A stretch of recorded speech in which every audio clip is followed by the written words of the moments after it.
الكريم. عن أبي هريرة رضي الله عنه أن رسول الله صلى الله عليه وسلم وقف على أناس جلوس فقال: ألا أخبركم بخيركم من شركم؟ قال فسكتوا. فقال ذلك 3 مرات، فقال رجل: بلى يا رسول الله، أخبرنا بخيرنا من شرنا. قال: خيركم من يرجى خيره ويؤمن شره، وشركم من لا يرجى خيره ولا يؤمن شره. رواه الترمذي وقال: هذا حديث حسن صحيح. Abu Hurairah radiallahu anhu narrates that Rasulullah sallallahu alayhi wa sallam one time stood amongst a group of people that were sitting down, and he asked them, shall I inform you from the best of you to the worst of you? So everybody stayed quiet. And the Prophet ﷺ repeated this 3 times until one person said, oh, of course, O Rasulullah, inform us from the best of us to the worst of us. In other words, distinguish from the best of us to the worst of us. So the Prophet ﷺ said, the best of you is the one who is good, people can have hope in getting it. And they'll be safe from his evil. And the worst of you is the one that people have no hope in getting any good from you, and they don't feel safe from your evil or from that person's evil. Narrated by Tirmidhi, and it's a hadith in Hasan and Sahih. So you can see from the Sahaba, they had this perception in life that they would constantly focus on the mistakes that they had to try to correct it. They wouldn't focus on the good. That's why they were doing so much good that they could almost think back, what did I do bad because this is happening to me?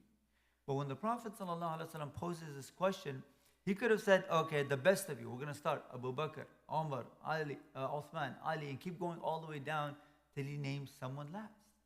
But they all stayed quiet, not knowing what kind of answer the Prophet ﷺ is going to give to them. But when somebody, of course, they said, of course, the Prophet ﷺ didn't start naming people or start naming tribes or anything like that, but gave them qualities that everybody can look to achieve those qualities. And every single person around us, starting from the closest to us, which is our parents, our family, to our neighbors, to our community, everybody should have hope that this person I can get good from. Whether it be in financial advice, in Islamic advice, in family advice, whatever I got that I benefited from, that I know works for me, I'll share that with anyone that needs it. And vice versa, the evil that I might do, nobody or everybody will feel safe from it. Nobody will feel that it might come upon me. Maybe I get angry. Maybe I say obscene words. Maybe it's some things I start backbiting. Nobody thinks that I would do anything like that. Why? Because everybody feels safe around me. To the point where they could trust you with information because they know you won't go leak it out to other people. And the Prophet ﷺ, he was that type of person.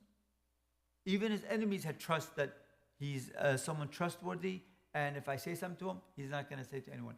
They can literally go seek any type of advice from him, knowing that their secret is safe with the Prophet ﷺ. And at the same time, the evil, the worst amongst us, is the one where nobody can have any hope from their good. I succeeded in business, but I'm not going to share that with anyone.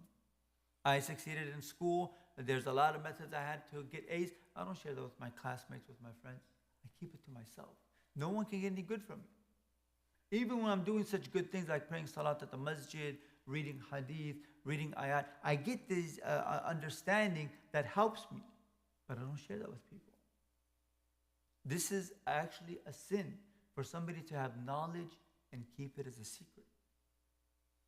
And at the same time, while they're not benefiting other people, they are harming people, and people are afraid of that. So it's easy to think this is the Prophet ﷺ just gives us always these umbrella types of qualities that whatever I do, I'm praying salat. Even when I'm praying salat, simple things. This is how intricate the scholars got, because they had so much time to understand. For example, it's from the sunnah of the Prophet ﷺ. Not coming to the masjid with foul stench, like just eating onions or doing something else that can bring a foul stench on your clothes, and coming that, and this person right next to you can't concentrate on the salat because of that. To that extent, we avoid harm. Using the bathroom, it's one of the things that a lot of people forget. They just leave it a mess and leave, and the next person has to come back and clean up after them so that they can use it. All kinds of things that we could do where we can help each other and make life easier for other people. But at the same time, just a little bit of neglect can make it hard for everybody else. So we ask Allah subhanahu wa ta'ala to make it easy for all of us and forgive us for all of our shortcomings. Jazakumullah khairan.